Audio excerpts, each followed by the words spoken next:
صباح الخير عليكم، مساء الخير عليكم. فين ما تكونوا وقت ما تكونوا، يا رب تكونوا دايما بخير وصحة وسلامة. كل سنة وانتم طيبين بمناسبة مرور شهر رمضان الكريم، وكل سنة وانتم طيبين بعيد الفطر المبارك. يا رب كل أيامنا تبقى حلوة ومباركة وبخير. أنا مدونة صفحة أكلات وفضفضات على الفيسبوك، وقناتي على اليوتيوب بنفس الاسم. أنا أضفت لها اسم أفلام عبقرية بس منسية، وهو ده اللي أنا هعمله دلوقتي.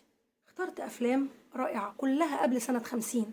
أنا بحب الأفلام القديمة جدا، بحترمها لأن فيها فن وفيها تمثيل. فأنا اخترت في كل مرة وفي كل فيديو فيلم.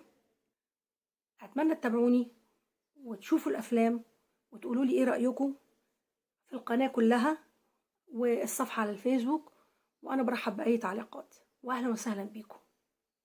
وأنا النهاردة اخترت بالذات أول فيلم أبتدي بيه فيلم غني حرب. بس اسمحوا لي إن أنا هقرأ أسماء الأبطال، وأسماء الأبطال سواء الحقيقية وسواء أفلامهم اسمهم اللي في الفيلم جوه. فمثلا معانا الأستاذ بشارة وكيم طلع في دور المعلم حسنين، الأستاذة مريم منيب طلع في دور الست نفيسة مراته، وهو المعلم حسنين جزار وعنده محله في حي شعبي جدا. وأحب بس أنوه إن انتوا هتدخلوا على طول على الفيلم، هتلاقوا مع بداية الفيلم مفيش مقدمة. هنلاقي إلهام حسين وليلى فوزي في دور ولادهم باسم قشطة وقطايف. هنلاقي حسن فايق في دور عكوة.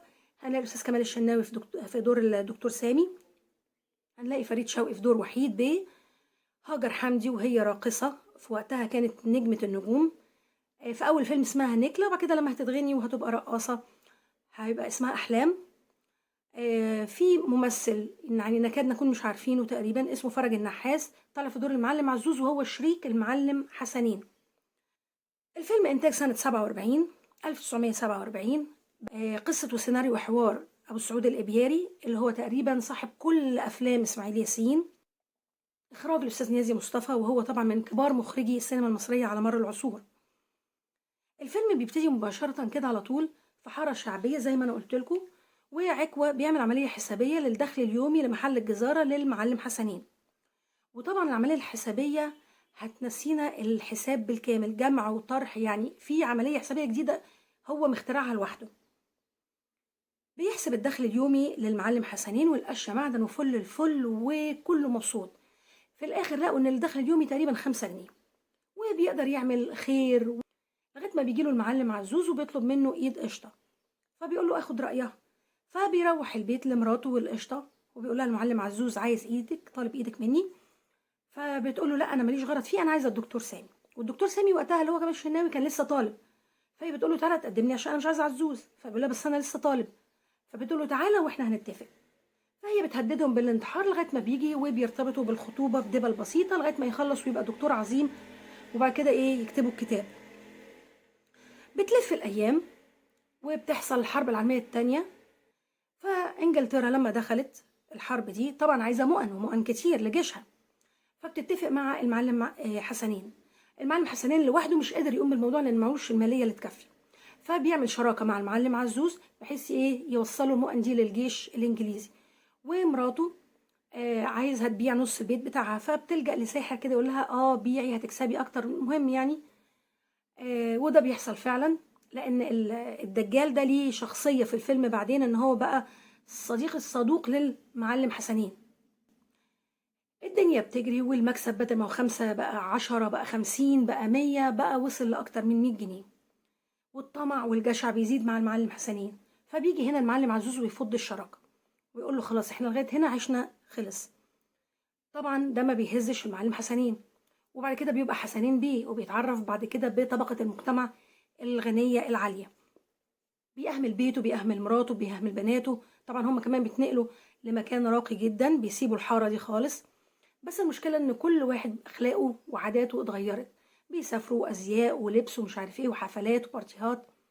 وهو بيتعرف على الراقصة احلام اللي بيصرف عليها فلوسه كلها، لغاية ما بنوصل لمرحلة إن إنجلترا أعلنت الهدنة مع ألمانيا. فبيكتشف المعلم حسنين وقتها إن فلوسه خلصت تماما، إنه مديون وهيشهروا إفلاسه في البنوك كلها، وهياخدوا منه كل ما يملك وهيعمل يحطوه في المزاد. فبيحاول ينقذ ما يمكن إنقاذه، مفيش فايدة. وفي نفس الوقت بيظهر بقى هنا دور وحيد بيه. هو الدور وحيد بيه موجود من الاول، بس بيظهر هنا ليه؟ لان هو ضحك على قشطه واذاها وخلي بيها. فبالتالي هي في نفس اللحظه دي ابوها مقبوض عليه وهيتسجن، وهي راحت تاخد حقها من وحيد، فما بيرضاش، بيقول لها مش هتطلعي بره، فبتطلع المسدس وبتقتله.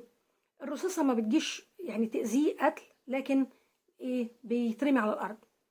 في دخلة ابوها اللي داخل الاحلام بيقول لها انقذيني، ما بيلاقيهاش وبيلاقيه مرمي على الارض، وبيجي البوليس ويتهموا فيه، فبيبقى مسجون بسبب الديون وبيبقى مسجون بسبب الجريمه.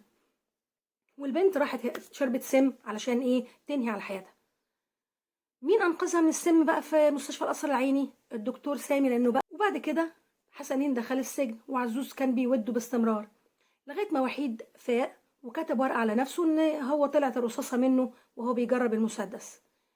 وفعلا طلع المعلم حسنين براءه، والفلوس اللي عنده كلها وكل املاكه اتاخدت منه.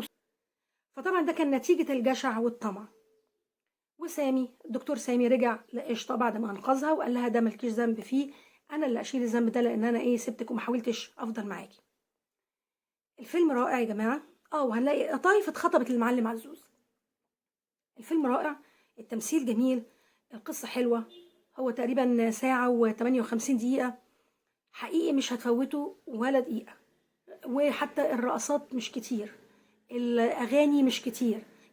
فانا انصحكم يا ريت تشوفوه، هتنبسطوا فيه، فرصه في الاجازه. واتمنى اشوف ارائكم في التعليقات، وباذن الله على افلام تانية.